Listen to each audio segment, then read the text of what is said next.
Back on tap today, we have Deana Dolphin. How have you been? I've been good, just making it through like everybody else, Deana, we have to capture this moment in time because it's so weird. The last time you and I talked, we talked about the possibility of a season 13 as if it was something that we were waiting on, and that wait became kind of long.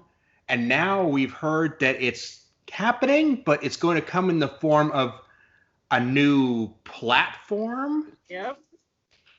Gizmoplex. First, I should start off by saying I knew about the Kickstarter weeks before it launched. I was one of the lucky fans who kind of got pulled into under NDA and spin some ideas, that things that we felt worked last time, things we'd felt from other fans. So I was really lucky and very privileged to get to do that. So, and a little hey, I heard about it first.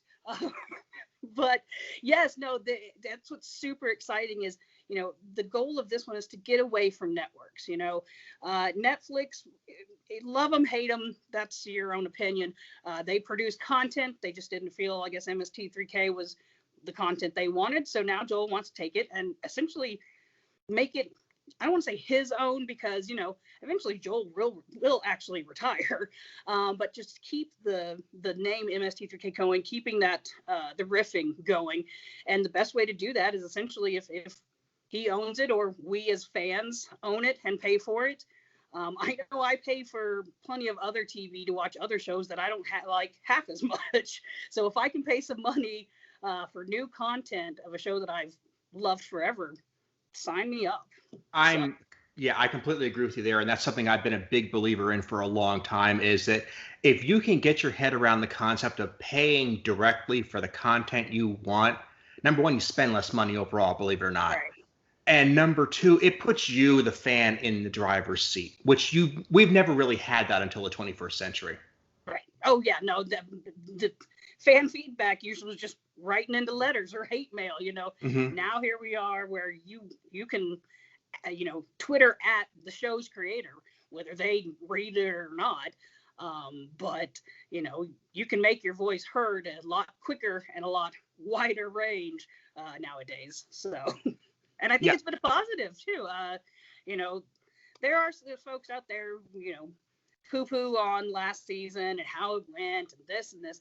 And what I think what hurts as seeing that I've seen the other side of it, seeing, Ivan, the guy the producer, running the Kickstarter stuff. There's so much that goes into producing a show.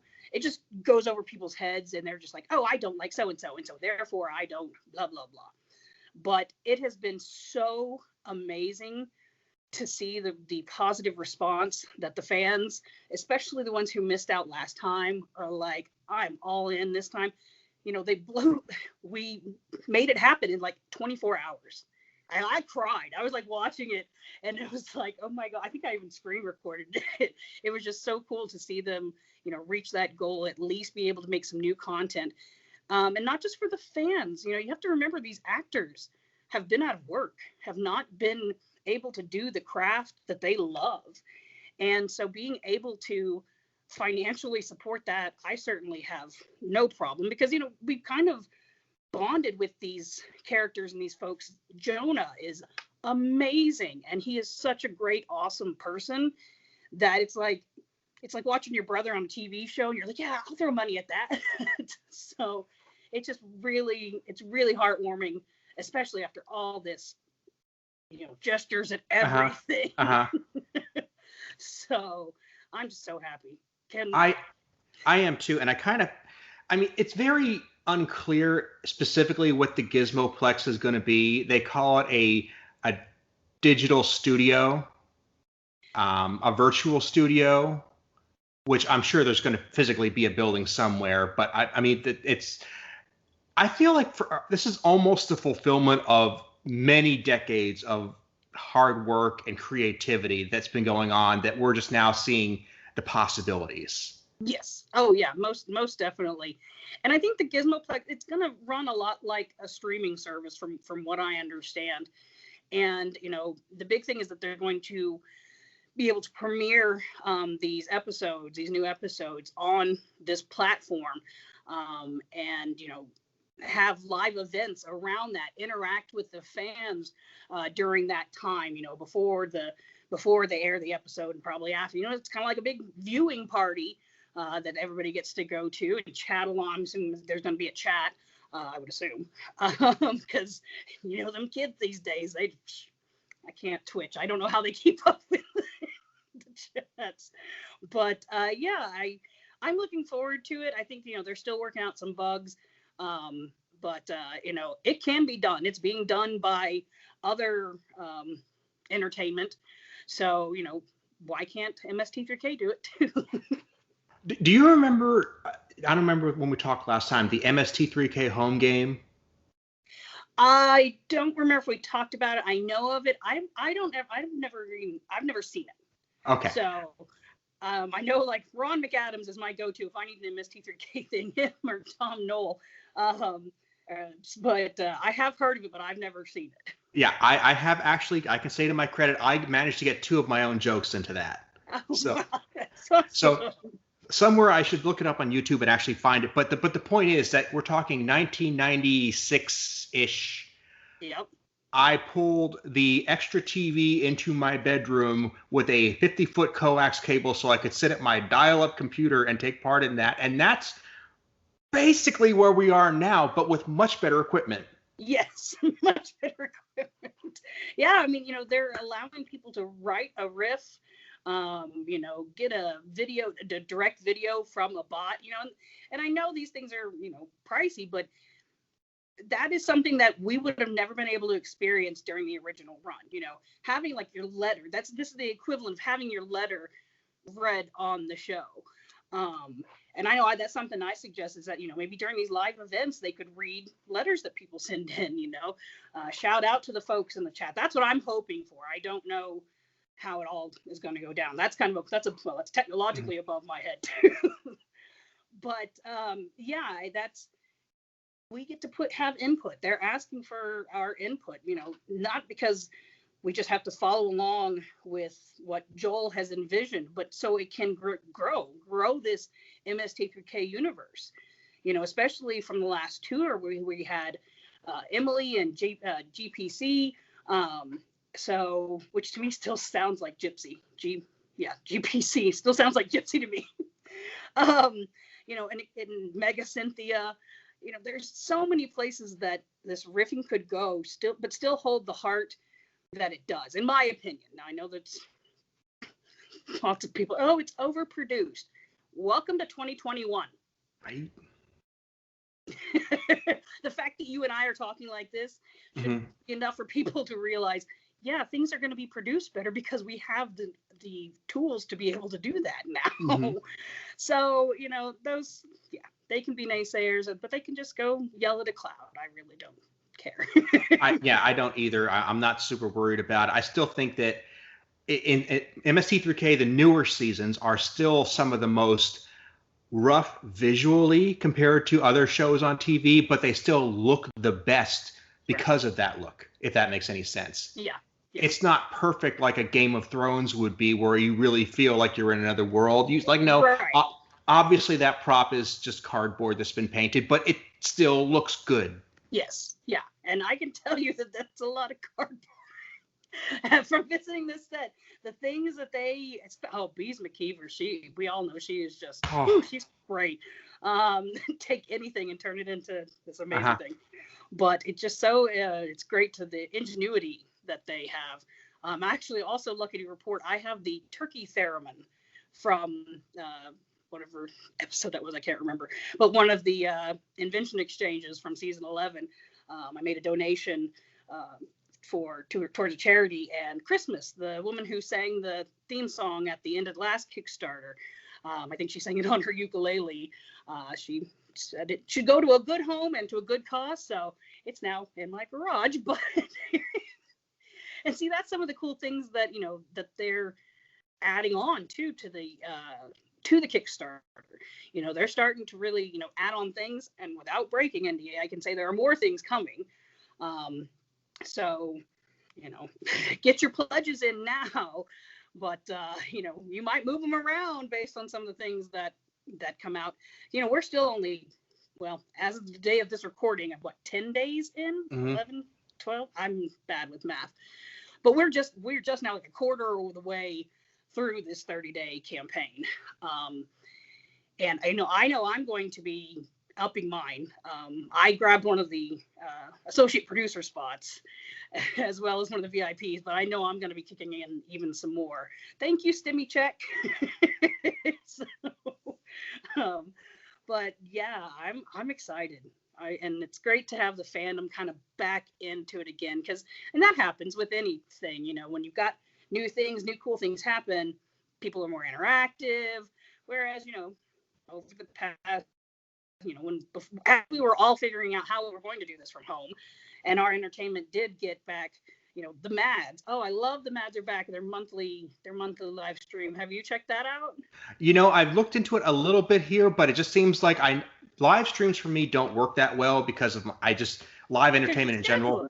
Right. That's why what's so cool about the Mads, and they were one of the first ones to do it, is they now, you don't have to watch live. You get a link that you can download it later, and it's $10, and you usually, almost always, each month, part of your ticket goes to a charity of some kind. They were doing a food bank in Minnesota at one point, but yeah, it's like you're getting and giving, and you also get the download. That I think a lot of people forget that didn't used to be a thing, especially with the Mad shows. I've seen, I had never seen Glenn and Glenda. I had seen the Tingler, but you forget those riffs that are so great in the moment. They have new riffs, and it's recorded for once, and that's really cool. So I'm hoping they can do that with some of the MST3K live shows too. I'm hoping that as well. Yeah. Yeah. I'm hoping that the Gizmoplex thing is going to be a way of trying to make almost an archive of the stuff that we've been struggling to put together for so long. Stuff that used to be just live, that if you didn't see it, you missed it. I'm hoping that this is now a home for that sort of stuff. Exactly. That's I did see something about, if I can't catch a live premiere, can I still watch it? And it's like, yes, at least until the next premiere. So again, I don't know. I haven't really looked at all the digital stuff. I'm just excited for merch. I'm sorry. I'm that person who's like, give me that snow globe now, when I can tell you it's gonna be great. And it's a music box. Sorry. I just get so excited. It's a snow globe music box, and it plays the MST3K Love theme. I was like, yes. So sorry. Freaking out about a snow globe. I'll tell you what I'm excited about, and I'm not even sure it's really going to happen the way I'm imagining, but just the possibility is stoking me. The fact that they're talking about having things like riffing classes and creativity seminars. They're happening, and it's again because we've all lived virtually now for the past year. It's easier for people who couldn't physically, because Joel used to do classes. That's how he met many of the cast from season 11, especially Rebecca and Tim, and even Matthew. I forgot his last name, McGinnis. But they attended his workshops, and so now essentially you get to do a Joel workshop. Like he's going to do. There's puppetry. I know there's one about magic, I think, and then eventually it's like a master class with the guy who created our favorite TV show. So and I don't know how that's going to work exactly either, but I'm sure it's going to be something very similar to this. And I'm guessing that would probably just be on Joel's schedule, and you may have to miss that one if you don't. But who knows? That one I think is a little bit further out. So I know I get to go to the classes because of being the AP at home. So, but I don't have a robot right now. I may have to up my pledge and see if they'll get one of the bots from this season. But I think that's a really cool perk too, and that's something different than what any other show that was trying to do this to get made again, like Firefly. Just for an example, Josh Whedon isn't going to give you a class on how he, wrote the the brown coats. Forgive my knowledge of Firefly. But I think that's what's really, really one of the really cool aspects of the Kickstarter is the ability, having that opportunity, if that's something you're into, and Grant Pachoco, he was a fan of the show and the puppets, and now he's a puppeteer working, with the Jim Henson Company and Sesame Street and all that stuff. And, it was the love of the puppetry. And so, we've got a new generation of puppeteers that need to get out there and make us laugh. So. It's amazing. And if you look at MST3K fandom, especially when it was really active online, there were people who built puppets, and there were people who did their own riffing, and there were people who just compiled references. The different areas people have been creative in has been enormous, and now it's like they're all finally getting their own niche to shine. Right. Yeah. Well, just like MST3K brought out my love for event planning and organizing people and bringing people together. Half the time it's more about the fandom for me than the show. There are still episodes I haven't seen. So, and that's what, like you said, something really cool. I know there's a whole group of bot builders out there. And they're always trying new things. They got their 3D printers, and one guy made like a movie sign thing. Brent did. So it's just really cool, like you said, to see how a show can inspire people to be more creative in their hobbies. I gotta confess this. When I first read the description of the Gizmoplex, and it sunk in because it was a minute. Do you know what actually made me think of it? What I thought of? What? The TV wheel. Okay, yeah, I kind of remember that. Yeah, in case you're not thinking, the TV wheel was something Joel did immediately after the last episode of MST3K to kind of show what his life was going to be like after it was all done, because we thought it was going away forever, and it was like just a random collection of skits and ideas, and it was the most Joel thing that ever Joeled in the history of Joel. Sounds very Joel. Yes. It was just like, you just see what skit is coming next, and now we're seeing that, but better. Right. Yes. All these things that have kind of been bonking around up there are getting to come to fruition. And I think that's, again, new content, more riffing. Gimme. Mm-hmm. I remember 15 years ago, right around with the time that Cinematic Titanic was getting off the ground, people would ask them, why can't you make direct to DVD episodes? And they said, the numbers just aren't there. We can't do that. And we've gone from, we can't just make a DVD to, we can have our own streaming service. Right. And to anybody who's telling me the fandom is gone, I'm sorry. No, your counter argument is right there. Come sit with me every single day and watch what I do. Trust me, the fandom is still there. No, we're not Star Wars. No, we're not Star Trek. We're not Doctor Who. Actually, thank God, because yes, we have our toxic people, but so no, the like-minded people, like Joel would say, they get it and they want more of it. And, the success of the Mads lives, the continued success of Riff Tracks and their yearly Kickstarter, granted, pandemic screwed all that up. But, if people didn't want riffing, those guys wouldn't have jobs. No. And I'm pretty sure they like their jobs because they keep going at it. So we've got a fandom. We're here. Misty for life. So what are your immediate plans in the future? Like right now, I'm going to go back to work. I mean, you obviously, now that this is all public and you're in full ambassador mode here. Yes. I mean, I just sent out a letter to a very nice person who I'm hoping to hear back from based on your new pen pal exchange. Oh, good. So there's all sorts of cool things that you're putting into motion now, and I'm just kind of wondering if you can, share some of that. Okay, well, of course, there's always the singles group. We have passed 2,500 members now, which is like, yay. Even though I'm the captain and the admin, I technically shouldn't be there. I got engaged recently, but congratulations. Thank you. I'm gonna keep on captain in that group. So yeah, we had our postcard exchange. It was a monthly post. It's still going, and it's been going on for 5 years, I think. And something we've recently came up is a pen pal exchange, to where it's going to be every quarter. So every 3 months, you'll get a new person, and hopefully, handwriting letters. I would probably, if I have time, I would type it out and then sign it. It's still coming from my heart, but you cannot read my handwriting. I can't read my handwriting. And it's all going to be encompassed under what I've now called the Misty Mailers, because we have the postcard exchange, we have the Secret Santa, we have the Christmas in July, and now we have a new pen pal one. I was like, okay, I need one Gmail account so I can keep this all in one place. So yeah, we've got a new pen pal exchange going on.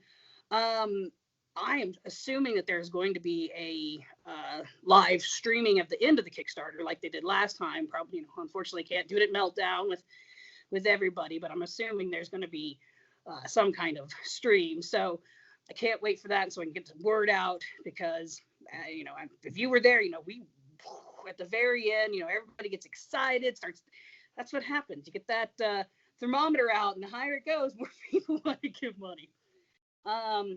So yeah, I just keep on doing my online stuff with the fans, keeping them civil, keeping the trolls out. You are welcome to your opinion, and I'm all for that. But it's rude to go, oh, so and so sucks.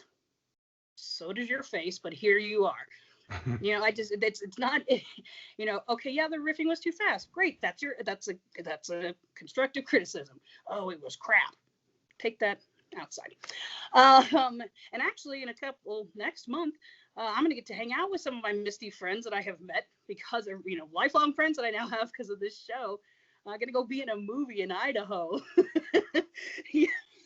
Cool. Just like a small part, like I have like 6 lines or something, but a bunch of us back to this Indiegogo movie. It's being filmed in Idaho, and it's like a romance with aliens. So take with that what you will. And then just continue to see what MST3K gives us. I always want to keep saying Joel, but it's not just Joel. It's Joel, and it's his producers. It's Ivan. It's Jonah. It's Emily. It's it's all these people, and I'm so glad that they're coming back, especially because they're fans. The people who are on this show are fans of this show, and to me that means if you don't like Ghostbusters, then don't star in Ghostbusters. Right. Well, that's something that this new cast has had that you didn't have the first go around. Well, and I said that with right. When I talked with Rebecca, I said that you guys have the advantage of actually being fans of the show and having that experience, and that can be a part of your performance. And that was something that, well, maybe I was just gushing as a fan together, and that was fun to do too. Right. I'm not sure if there was a whole point there, but it's like, this is a moment. No, I got some goosebumps because we got to talk to her during my little Thanksgiving online thing. And yeah, her and Tim both had, well, they all do. They have stories of when they kind of, that first time on set when they were like, I'm on MST3K, and you can feel it for them. Just you can see it, especially we get to see them in their faces now. But you can just tell how really cool that was, and you feel really good for them because you're like, yes, a fan, somebody who actually has a heart for the show is on this show and working hard and doing a craft that they love, so I can, goosebumps. Well, no, but see, I'm thinking about this while we're talking here, is that in the original heyday of the show, it was, produced out of this nowhere office in Minnesota. It shows up on this channel that, was pretty obscure when it first got started. And it's like, where does this come from? How is it here? What's this amazing new treasure I found? And now you get to have this, you get to be, like you said, you associate, you relate to the person who has the privilege of being on it, who's like, okay, I get it. This is cool. I'm happy for you. Right. Exactly. That's exactly right. Yeah. I mean, and like I've said, this show, a lot of people's like, okay, this show has gotten me through hard times. It's gotten me through depression. And I can attest to that as well. But it has literally changed my life from top to bottom. I've made so many new friends, had so many opportunities. moved to a different state, got engaged, got a dog, you know, and it's all because of the love of this TV show, this small little molecule, like you said, this little treasure that actually I kind of like that our fandom is not huge, because you feel more connected to people because they get it. They're like-minded people and they get it. You know, when you can go to a live show and you can, you know, say goodbye to somebody by saying, "Watch out for snakes." Exactly. Yeah. And you don't know that person. I didn't even know their name, but I knew they got it. Yes, exactly. Oh, yeah. Oh, I can't wait till we get back to the live tours, because it is a different feel to riffing when it's live, because you're with other people. Goosebumps again. Just like when the theme song comes on and everybody's singing, and it's a really cool experience. And that is what makes this show so special. You know, not to harp on Star Wars, but y'all are just sitting in a theater. You don't connect really with the person sitting next to you. I'm a talker, so if you see me at a show, I'm probably going to walk up to you and start talking, especially if you're in cosplay. But, you know, it's just different feel. I don't know. Now I'm rambling. Well, no, see, and I'm all about Star Wars. I mean, we could sit down and put on our Star Wars hats and that, but here's I took mine off a long time ago, actually. And that's cool. No. I mean, we can talk comic books, and then I can tell you, you know, when I got off the train and when I hop back on too. I mean, you can go both ways. Yep.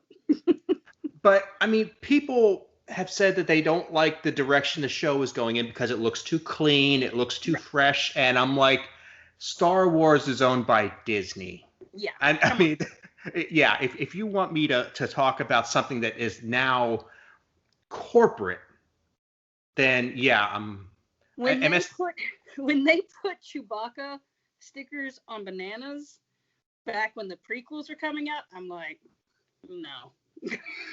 We're done here. But yes, it's the same kind, you know, again, it's 2021. Mm-hmm. It's harder work to make it look dirtier. Mm-hmm. You know, to make it look less produced, it's harder. And that's not how Hollywood works. And that's essentially at what level we are on. Patton fucking Oswalt. Sorry. Patton Oswalt. And, you know, there are a lot of people who hate his ass, but he is funny and he's nice and he's a great actor. So, you know, to me, that's pretty A-list, at least to me. You know, no Angelina Jolie. I hear she's not very funny anyways. I've never heard her tell a joke. I can't tell you. Exactly. She's not up there on stage. So, yeah, I'm just excited, and not gonna lie, I didn't think we would. I knew we would get that first, 3 episodes or whatever, but I didn't know we were gonna do it in 24 hours, and that just, yeah. I love this fandom, even the bad apples, even the ones that don't like me. Well, and hey, nobody's going to like everybody, and that's cool. It really is. Yeah. I mean, we have distinct stages of this fandom. I mean, we have the Comedy Central years and the sci-fi years and then the Netflix years, and now we're getting into the stage. It's almost like the fandom years. It's like where we take ownership of this after so long. Right. And I'll tell you, if you're one of those fans that's out there being toxic and a hater, it's like, you know what? I'm glad you still like my show. We might not get along, but I'd still try to buy you a beer and work it out, okay? Yeah, we could talk about older episodes. Yeah. You know, it just don't piss in people's Cheerios. And that's a lot of the internet, period. So that's why, like, in the groups, I do my best, yes, you have your opinion, but if you're going to be rude about it, no. Well, this isn't the high school playground. Well, wait, they don't even have playgrounds in high school. But I get it. But I mean, there was a time when asking somebody if they preferred Joel or Mike or vice versa was the question you didn't ask. And it is still, every time I see one, if it's in a group that I moderate, I be sure to comment and be like, y'all keep it civil. Just, again, you can like all 3 of them. Mm-hmm. You can like Star Trek and like Picard and Janeway, and you know, the hate towards the others is people being very gatekeepy and, oh no, this isn't my MST3K. Go back to your playpen, please. Yeah. But yeah, and it's still it is a touchy subject, but I have seen over the years people, you know, been able to, yeah, again, just say, okay, I like Joel because of X, Y, and Z, or I like Mike because of this, this, and this. Joel just doesn't do it for me. Okay, yeah, that's fine. I'm a Mike person, and I adore Jonah. You know, that's just, everybody has their preference. We just gotta keep it civil. Yeah. And it's just, it strikes me as that was something that was so divisive and remains that way. But now with social media being what it is, suddenly that's been amped up to 11. Right. And it's like you almost want the days when you just have to worry about that one question. Right. Not the, I hate Patton Oswalt because of X, Y, and Z. It's right. Like, first of all, you don't know these people. You have never met these people in your entire life. You probably, Patton, he's like the only one that I haven't met. But I was there when he was there. I got my picture taken with him. You know, so I guess it's weird to see people who have hatred for people they don't even know. Right. And have such opinions of these people. So, people they don't even know, and yet who have provided content that they like. Right. They've done something for you. What have you done for them? Right. I mean, if you've done nothing, that's fine, but at least don't be a jerk about it. Yeah, exactly. Did you put in your $1? Okay, no. Then you don't get a drink. Yeah. So, like I said, I'm just excited. It's fun to have something to look forward to, especially because, you know, they're trying to go, again, beyond this Kickstarter and create this, our own little universe, essentially our Gizmoplex, where we can meet with other fans, get new content, you know, and talk about things that are going on without having to worry about a network and somebody then pulling the plug. You know, if the plug gets pulled, it's because we do, kind of thing. And I say we, I mean collectively. But yeah, I'm excited. Me too. And like I said, this is something that we, as fans, I think it puts us in the driver's seat. It gives us the chance to make content that is going to be good for everybody. Right. It's like contribute and to be able to contribute. Like, you know, one of the big perks, it's writing a riff with Joel or riffing with Joel. You don't get that with other fandoms. You're not going to get to go right on Star Trek Discovery. You know, so don't tell me I can't, because I will accept that challenge. I don't know. I haven't seen that one either. I haven't seen Picard. I'm very behind in Star Trek. I love it. I mean, I will say I love Picard. I love Discovery. I love Lower Decks. I'm a fan of everything they've knocked out so far. There you go. But if somebody isn't, and I've talked to people who aren't, here's the thing. All they're doing is making more. They're giving you options. It's a universe of possibilities. There's over a century of shitty movies out there we can make fun of. Yes. If you don't like what they're doing this year, give it time. They'll come back to some others. Yeah, exactly. And especially as more and more movies become public domain. Mm-hmm. You have to remember, you know, the kind of height of when we really started ramping up making movies in general is now starting to get into that public domain range. So as movies age out, it's even more options when you're not gonna have to pay for stuff. Like there are tons of bad movies, like you said, that people don't even know exist.